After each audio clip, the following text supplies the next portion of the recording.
भारतीय उपमहाद्वीप जो है किस भूखंड के भाग का है? गोंडवाना का भाग। भारतीय उपमहाद्वीप किस भूखंड का भाग है? गोंडवाना का भाग है, ठीक है। और भारत का जो भूगर्भ है ना, भारत का, वो 3 भाग में बांटा गया है। कितना भाग में? 3 भाग में। तो तीनों भाग का नाम क्या है?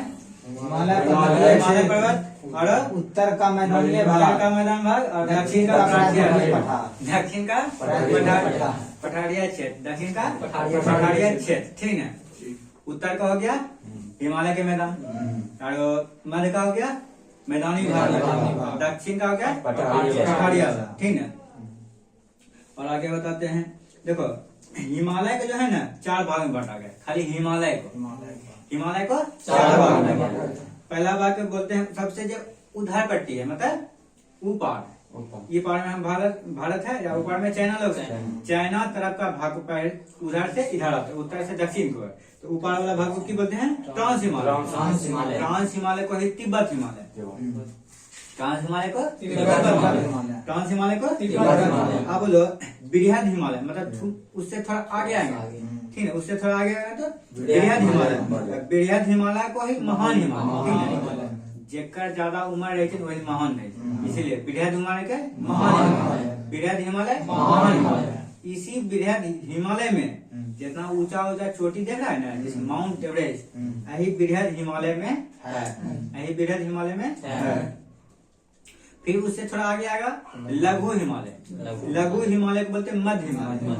लघु हिमालय को मध्य हिमालय, लघु हिमालय को मध्य हिमालय। सबसे आगे मतलब हमारे भारत तरफ जो आएगा तो शिवालिक को या तो बाह्य हिमालय, बाह्य मतलब बाहर, ठीक है, बाह्य हिमालय, या तो शिवालिक हिमालय, या तो भारत की तरफ का हिमालय, ठीक है ना।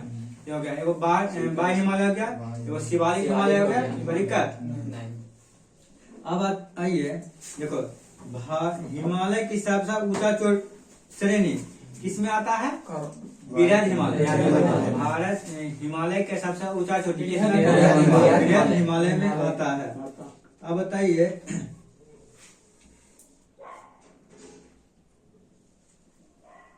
हिमालय का पर्वत पदीय प्रदेश कौन कहलाता है? शिवालिक। हिमालय का पर्वत प्रदीपीय प्रदेश कौन कहलाता है? शिवालिक। शिवालिक जो है ना, यो कैसा पर्वत है? शिवालिक हिमालय कैसा पर्वत है? अच्छा बताइए, शिवालिक श्रेणी जो है ना, औसत ऊंचाई कितना है? 612 तक। हिमालय शिवालिक का श्रेणी कितना ऊंचाई है? 600 से 1200 तक है। अब बताइए लघु हिमालय श्रेणी जो है, लघु हिमालय श्रेणी किन दो श्रेणी के बीच आता है? महान हिमालय, शिवालिक हिमालय। महान हिमालय, शिवालिक हिमालय। अब बोलेगा लघु हिमालय जो है किन 2 श्रेणी के बीच आता है? महान हिमालय, शिवालिक हिमालय के बीच आता है। और बताइए नर्मदा और ताप्ती किसके बीच में आती है? ठीक है, नर्मदा ताप्ती के बीच सतपुरा। नर्मदा ताप्ती के बीच सतपुरा। और बताइए विंध्याचल पर्वत और सतपुरा पर्वत के बीच कौन नदी बहती है? नर्मदा। विंध्याचल और सतपुरा के बीच नर्मदा नदी बहती है। अब बताइए हिमालय का सबसे ऊंचा चोटी कौन सा श्रेणी में आता है? हिमाद्री, चाहे बृहद हिमालय, चाहे महान हिमालय, ठीक है। हिमाद्री हो गया, चाहे बृहद हिमालय या महान हिमालय, इसी में आता है। बोलेगा क्वेश्चन पूछेगा माउंट एवरेस्ट हिमालय का किस श्रेणी में आता है? तो महान हिमालय, बृहद हिमालय, ठीक है, या तो हिमाद्री। अब बताइए बृहद हिमालय, वही जिसे महान हिमालय बोलते हैं, उसका औसत ऊंचाई कितना है? 6100 मीटर, ठीक है। बोलेगा बृहद हिमालय ये था, महान हिमालय का औसत ऊंचाई 6100 मीटर। अब बताइए पीर पंजाल श्रेणी किस राज्य में स्थित है?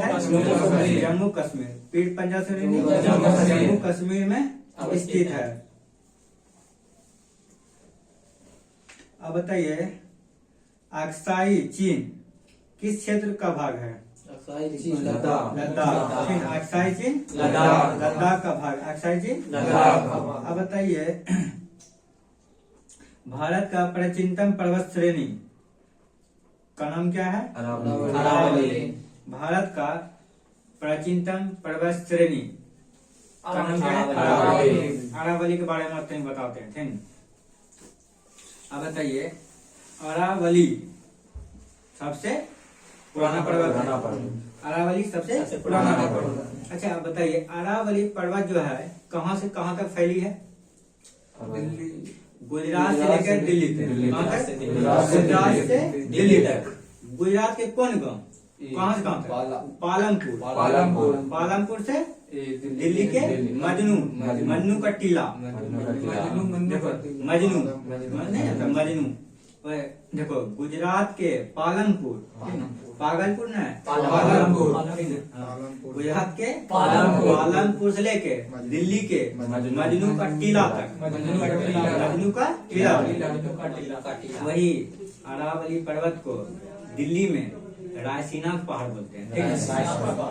अरावली का कुछ श्रेणी जो दिल्ली में भैया पहाड़ क्या बोलते हैं? रायसीना की पहाड़ बोलते हैं, कोई दिक्कत?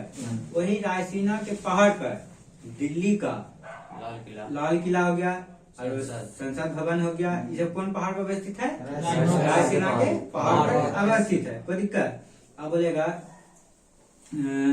अरावली के सबसे ऊंचा चोटी गुरु शिखर। अरावली की सबसे ऊंचा चोटी गुरु शिखर की ऊंचा कितना है?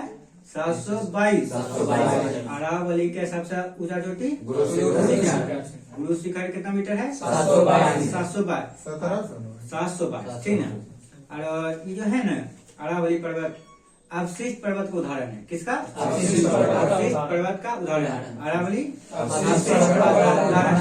ये जो हो गया अरावली की सबसे ऊंचा चोटी गुरु शिखर। एक होता है माउंट आबू, ठीक है। अरावली का दूसरा सबसे ऊंचा चोटी माउंट आबू, ठीक है। माउंट आबू। माउंट आबू पर ही दिलवाड़ा का जैन मंदिर है, ठीक है। माउंट आबू पर्वत पर जैन मंदिर है। दिलवाड़ा का जैन मंदिर बताओ कौन बना है? बिमल शाह। दिलवाड़ा का जैन मंदिर कौन बना है? बिमल शाह बना है। बिमल शाह कौन वंश से था? सोलंकी वंश। बिमल शाह कौन वंश था? सोलंकी वंश। एक रिवीजन कराते फिर से, ठीक है। अरावली पर्वत जो है कहाँ से कहाँ तक फैली है? पालमपुर से दिल्ली के मजनू टीला तक। बिल्कुल। गुजरात के पालमपुर से लेकर दिल्ली के मजनू के टीला तक, ठीक है। वही जो अरावली का जो पर्वत है दिल्ली में जो प्रवेश कर गए उसका क्या नाम रखा गया है? रायसीना की पहाड़। रायसीना की पहाड़ी कहा गया, रायसीना पहाड़ कहा गया। वही पहाड़ पर भारत का जो संसद है, ठीक है, और लाल किला हो गया, कौन पहाड़ पे है? रायसीना की पहाड़ पर। कोई दिक्कत? और बताइए अरावली कैसा पर्वत है? अरावली कैसा पर्वत है? अरावली का सबसे ऊंचा चोटी गुरु शिखर। अरावली का सबसे ऊंचा चोटी गुरु शिखर। गुरु शिखर की ऊंचाई कितना? 722 मीटर। 722 मीटर। अब बताइए अरावली का दूसरा सबसे ऊंचा चोटी माउंट आबू। अरावली का दूसरा सबसे ऊंचा चोटी माउंट आबू। माउंट आबू पर एगो मस्जिद है, जैन मंदिर है, ठीक है। दिलवाड़ा का जैन मंदिर। माउंट आबू पर दिलवाड़ा का जैन मंदिर है। अच्छा दिलवाड़ा का जैन मंदिर कौन बनाया था? देखो जिसका दिल बड़ा रहेगा ना वही विमल खाएगा। विमल कौन खाएगा? विमल पान मसाला नहीं जानता? विमल पान मसाला जिसका दिल बड़ा रहेगा। दिलवाड़ा का जैन मंदिर कौन बनवाया था? विमल शाह। विमल शाह कौन वंश था? सोलंकी। कौन वंश था? सोलंकी वंश से था। कोई दिक्कत? आगे अब बताइए दक्षिण भारत की सबसे ऊंचा चोटी अनाईमुड़ी। दक्षिण भारत का सबसे ऊंचा चोटी अनाईमुड़ी। मगर बोलेगा नीलगिरी के सबसे ऊंचा चोटी? नीलगिरी के सबसे ऊंचा चोटी बेटा। अब बताइए नीलगिरी पर्वत जो है ना, नीलगिरी पर्वत किन दो राज्य में है? तमिलनाडु तमिलनाडु और केरल। तमिलनाडु और केरल। एक इसमें भी आता है, कर्नाटक में भी हल्का जाता है, ठीक है। हाँ, हल्का हल्का कर्नाटक हो गया, केरल हो गया और तमिलनाडु में जाता है। अब बताइए महाराष्ट्र और कर्नाटक के भाग को क्या कहते हैं? पश्चिमी भाग ये तो कोंकण है। महाराष्ट्र या तो महाराष्ट्र और कर्नाटक के पश्चिमी घाट को क्या कहते हैं? कोंकण तट। महाराष्ट्र और कर्नाटक के तट को कोंकण तट कहते हैं। अब बताइए इलायची की पहाड़ी किस राज्य में है? तमिलनाडु। इलायची की पहाड़ तमिलनाडु। इलायची पहाड़ केरल और तमिलनाडु। अब बताइए भारत का सर्वोच्च शिखर कौन है? गुरु शिखर। भारत का सर्वोच्च शिखर गॉडविन आइलैंड या 86-11 मीटर, ठीक है। 86-11 मीटर। मगर बोलेगा पूरा विश्व में सबसे ऊंचा चोटी माउंट एवरेस्ट। पूरा विश्व में सबसे ऊंचा चोटी माउंट एवरेस्ट कहाँ है? नेपाल में। कहाँ है? नेपाल में। किस श्रेणी का सबसे ऊंचा चोटी है? हिमालय के महान हिमालय या तो बृहद हिमालय या तो बृहद हिमालय का सबसे ऊंचा चोटी माउंट एवरेस्ट। कोई दिक्कत? 850 हिमालय का सबसे ऊंचा चोटी माउंट एवरेस्ट, ठीक है। 8850 मीटर। 8850 मीटर, ठीक है। और केटू बोलेगा 86-11।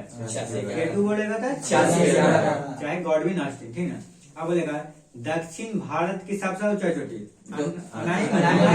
दक्षिण भारत का सबसे ऊंचा, मगर बोलेगा नीलगिरी के सबसे ऊंचा चोटी नीलगिरी का सबसे ऊंचा चोटी बोलेगा अरावली का सबसे ऊंचा चोटी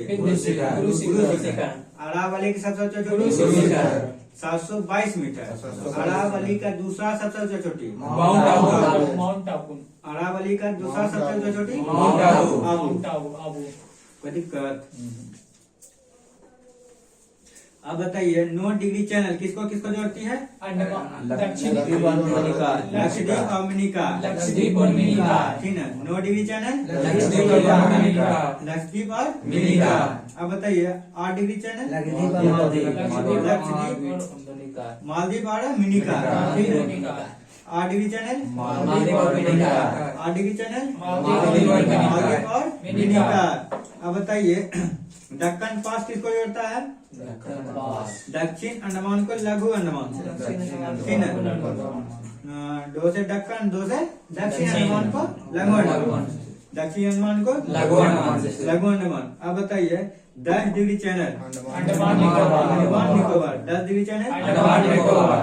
अब बताइए कच्छ का खाड़ी कहाँ पड़ता है? गुजरात के पश्चिम में। कच्छ के खाड़ी गुजरात के पश्चिम में। अब बताइए खंबात की खाड़ी गुजरात के पूरब में। अब बताइए खंबात के खाड़ी में कौन 2 नदियां जल गिराती है?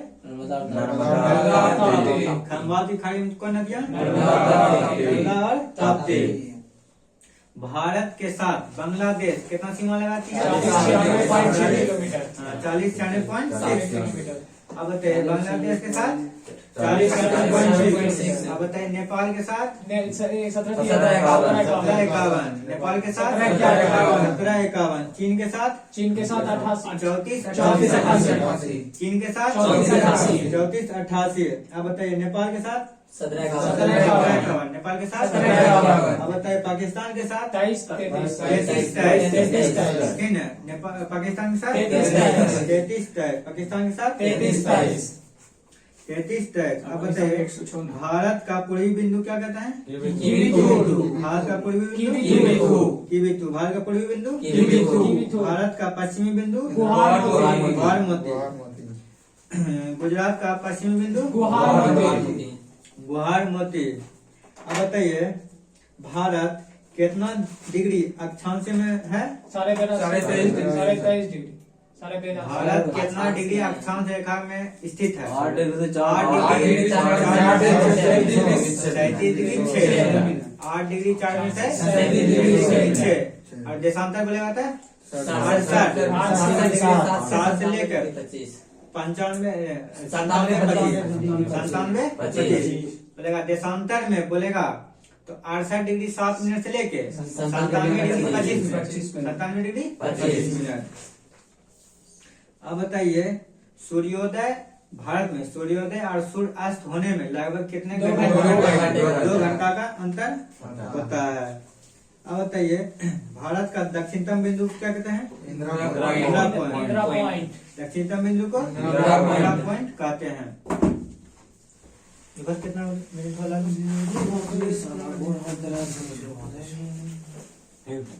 15। 2 मिनट रोको, रोकना।